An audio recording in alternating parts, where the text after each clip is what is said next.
السلام علیکم۔ آپ سوچ رہے ہوں گے کہ میں نے 2 سال پہلے ایک چینل بنایا تھا، اپنا آفیشیل چینل تھا یہاں کینیڈا میں، حماد بھائی آفیشیل۔ تو پچھلے 2 سال سے مجھے موقع نہیں ملا، یوں سمجھ لیں گردش ایام یا حالات۔ اس دور میں کوئی شخص یہ دعویٰ نہیں کر سکتا کہ اسے کوئی نہ کوئی مسئلہ درپیش نہ ہو۔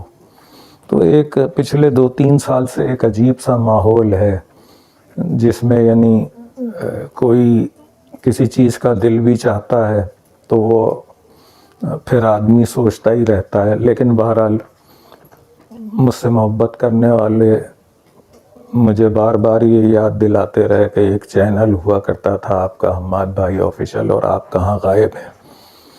تو اب موضوعات تو میرے آپ سب کو معلوم ہیں، مختلف موضوعات ہیں۔ آج میں جس موضوع کو ٹچ کر رہا ہوں وہ یہ کہ آپ سب جانتے ہیں اس دور میں جس میں ہم جی رہے ہیں، کوئی شخص یہ دعویٰ نہیں کر سکتا کہ وہ نہایت آسودہ حال ہو یا اسے کوئی پریشانی لاحق نہ ہو، اور یہ قانون فطرت بھی ہے، اور وقت دنیا مختلف مراحل سے گزرتی ہے، اسی طرح انسان کی عمر کے ساتھ ساتھ مختلف جسے کہنا چاہیے کہ مختلف ادوار ہوتے ہیں، کچھ اچھے کچھ آزمائشی۔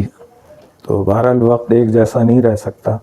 تمہید بہت لمبی ہو گئی، میں حاضر ہوں 2 سال کے بعد۔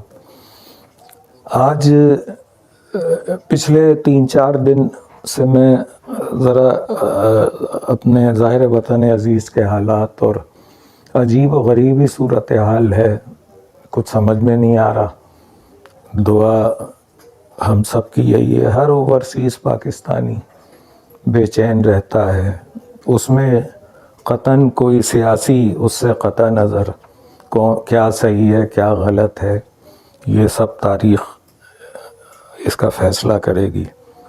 بہرحال 2-3 دن سے طبیعت عجیب ہو رہی تھی، تو گھر میں دیکھ رہا تھا، گھر والے ایک ٹی وی چینل دیکھ رہے تھے، تو واقعی میں یعنی I am compelled to make this video after 2 years. ایک ایسا شخص اس فیلڈ میں آیا آفٹر، یعنی دور رہا ہے ایک زمانے میں فلموں میں لہری، رنگیلا، ننا، پھر ٹیلی ویژن پہ اطہر شاہ خان صاحب، انور مقصود صاحب، بشریٰ انصاری، اور یعنی حقیقی معنوں میں پاکستان نے نعیم بخاری صاحب 2 لیجنڈز پیدا کیے، ایک مرحوم معین اختر، دوسرے عمر شریف۔ دونوں انتقال کر چکے ہیں، اللہ تعالیٰ ان کو غریق رحمت فرمائے۔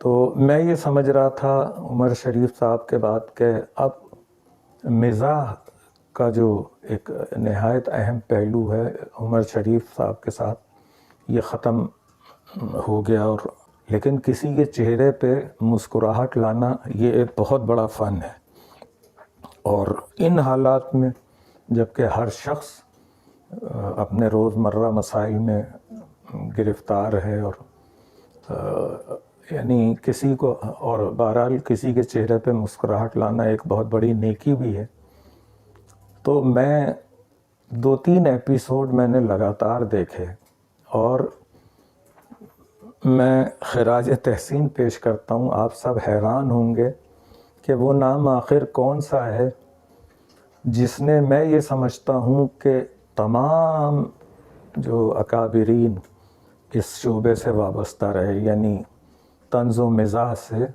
اس میں ایک نئی طرح جس نے پیدا کی، اس کا نام ہے نادر علی۔ تو اگر نادر علی بھی میری یہ ویلاگ دیکھ رہے ہوں تو سلام ہے یار، کیا بے ساختہ، کیا یعنی آپ نے ان موضوعات کو ٹچ کیا جس کا عام آدمی کی روزمرہ زندگی سے تعلق ہے، اور انداز یعنی جتنے موضوعات پہ آپ نے ویلاگ بنائے ہیں تو انسان مسکرائے بغیر رہ ہی نہیں سکتا. تو میں یہ سمجھتا ہوں کہ تمام یہ جو نام لیے میں نے، اور یعنی معین اختر صاحب سے لے کے عمر شریف صاحب تک، لیکن نادر علی نے اس شعبے کو ایک نیا آہنگ دیا. جس بے ساختگی اور جن موضوعات کو نادر علی نے ٹچ کیا ہے، میں بلا شبہ یہ کہہ سکتا ہوں کہ پاکستان میں اس وقت نادر علی سے اچھی کامیڈی کسی نے پیش نہیں کی. میں یعنی اگر میں یہ کہوں تو بیجا نہ ہوگا کہ معین اختر اور عمر شریف کے ساتھ ساتھ اگر میں کوئی تیسرا نام شامل کروں تو میں اس میں بالکل حق بجانب ہوں کہ نادر علی نے عام لوگوں کے چہروں پہ مسکراہٹیں بکھیریں، اور یہ ایک بہت بڑا کارنامہ ہے اس کا. ہیٹس آف ٹو یو نادر علی. میں یعنی تقریباً میری عمر 69-70 ہو گئی ہے، لیکن جو بے ساختہ انداز تمہارا اور جو بے ساختہ پن میں نے دیکھا، اور خاص طور سے وہ موضوعات یعنی جس میں یعنی میں نے جیسے کل میں دیکھ رہا تھا کہ وہ تھان ایک بندہ کھلوا رہا ہے، اور جس طرح ڈانٹ کر لے پسند کر، اسی طرح کے جو مختلف موضوعات ہیں بہت خوبصورت انداز میں تم نے اس کو پیش کیا ہے. اور میں یعنی تمہیں سلام پیش کرتا ہوں. 2 سال بعد میں اسکرین پہ آیا ہوں. میرا اصل موضوع تو ادب، سیاست اور سماجی مسائل ہیں، لیکن حقیقی معنوں میں تم نے لوگوں کے چہرے پہ مسکراہٹ لا کر اس معاشرے کی بہت بڑی خدمت کی ہے. اور میں بجا طور پر یہ سمجھتا ہوں کہ اگر کسی تمغہ حسن کارکردگی یا تمغہ امتیاز کی میرٹ بنتی ہے تو تمہارا نام اس میں ضرور شامل ہونا چاہیے. آج کیونکہ 2 سال کے بعد میں آپ سب کے سامنے آیا ہوں، تو آج کا میرا یہ ویلاگ نادر علی کے نام ہے، جن کا چینل ہے پی فور پکاؤ. نہ میں نادر علی کو جانتا، نہ وہ مجھے جانتے، نہ میرا یعنی ان سے کوئی رابطہ ہے، لیکن میرٹ پہ میں نے آج 2 سال کے طویل وقفے کے بعد یہ ویلاگ جو ہے یہ خاص طور سے نادر کے لیے ریکارڈ کرایا ہے. اور جس حلیے میں بیٹھا ہوا تھا، بغیر کسی تیاری کے، بے ساختہ، بغیر کسی کانٹینٹ رائٹنگ کے، میں یہ آپ کو خراج تحسین پیش کرنے پر مجبور ہوا ہوں. تو جیتے رہو بیٹا. Hats off to you and long live. آمین.